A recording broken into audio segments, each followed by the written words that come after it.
2 weeks ago, right here on Wager Talk TV, I did a preview for USC at Michigan, and I told you to take the points with the Wolverines. An unpopular decision at the time. Lo and behold, that ended up being an outright winner. Now, if you recall from that preview, I talked about USC's lack of success in the Central and Eastern time zones. 9 consecutive losses now east of the Mississippi for the Trojans. You'd have to go all the way back to a game against Syracuse in September of 2012 to find the last time the Trojans won a game out east. Well, wouldn't you know, they are in Minnesota this week to take on PJ Fleck's Golden Gophers.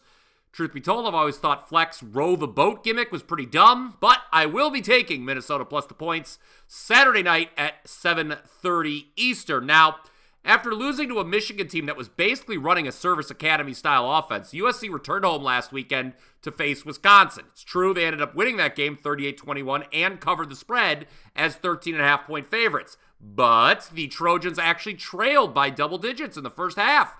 The defense was not playing all that well, and the offense committed 3 turnovers. Second week in a row that USC fell behind a Big Ten opponent by double digits. Remember, it's a new conference this year. But this time, they were obviously able to win and rally against the Badgers. Quarterback Miller Moss ends up throwing for 308 yards. Defense not only pitched a second-half shutout, but added a TD of their own to seal the game and the cover in the fourth quarter. Now, Minnesota just so happens to be coming off a loss of their own in Ann Arbor. Early on, Gophers weren't particularly competitive. Trailed 24-3 going into the fourth quarter last week. But they scored 3 fourth quarter touchdowns to pull within 3, and then seemed to have recovered an onside kick. Wasn't to be, though. The Gophers were deemed offsides on that recovery, and that was all she wrote. Now, that controversial finish has led to a change in the way Big Ten officials will be monitoring onside kicks moving forward, although the league not admitting the officials were incorrect at the end of Minnesota-Michigan.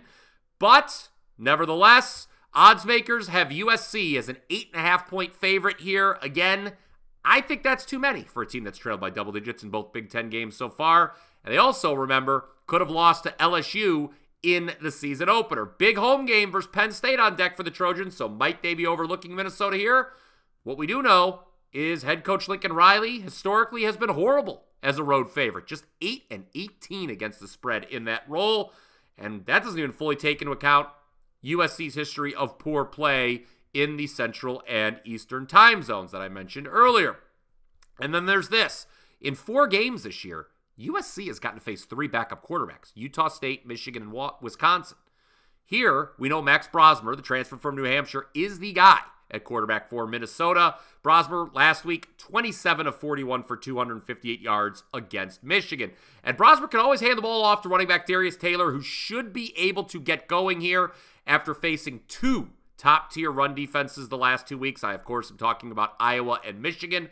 I think Minnesota has the edge in the trenches in this matchup. Remember, USC New Michigan was almost going to exclusively run the ball 2 weeks ago, and they still allowed 290 yards at 6.2 yards per carry on the ground.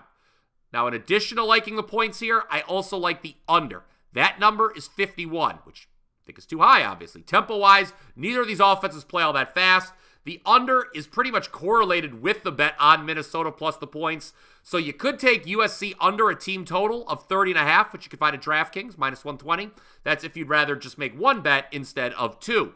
Now, I'm going to have multiple college football plays at wagertalk.com this weekend, which you can find at my page, wt.buzz/BP. So far this season, I'm number 2 with all football, and going back to the end of last season, I'm 31-16 my last 47 college releases. As a reminder, you can get on board for the next 7 days for only $77. It's obviously just $11 per day.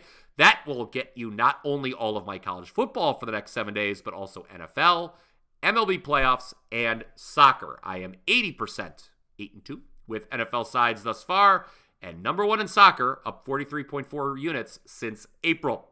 So head on over to wt.buzz/BP right away to get your 7-day all-access pass for only $77. It's $22 off the normal price. No coupon code is needed.